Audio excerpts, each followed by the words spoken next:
ఫలించినటువంటి వాడిగా Your ఉన్నావు కాబట్టి glory is in bearing fruit for Jesus నీ Christ. మహిమ ప్రభువు కొరకు ఫలించే, ప్రభువైన యేసుక్రీస్తు వారి కొరకు ఫలించేదిగా ఉండాలి. Maybe you have seen this. ఇది మీరు చూసి ఉండొచ్చు. Maybe a beautiful vegetable garden or a rose garden. ఒక మంచి అందమైనటువంటి తోట, పూల తోట, అక్కడ రోజ్ ఫ్లవర్స్ ఉండొచ్చు, లేదా వ్యవసాయానికి సంబంధించినవి ఉండొచ్చు. When these plants grow those vegetables or those roses, it looks beautiful.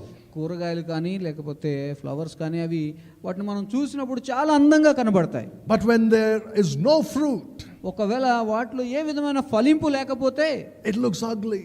అది చాలా చూడడానికి అది చాలా అసహ్యంగా Very కనబడుతుంది. soon it dries up and it dies. అతి త్వరలో అది ఎండిపోయి మృతమైపోతాయి. That's exactly how a Christian is if he doesn't bear fruit. ఇప్పుడు ఒక క్రైస్తవుడు కూడా ఫలాలు ఫలించకపోతే అతడు చూడడానికి అదే విధంగా ఉంటాడు. You know what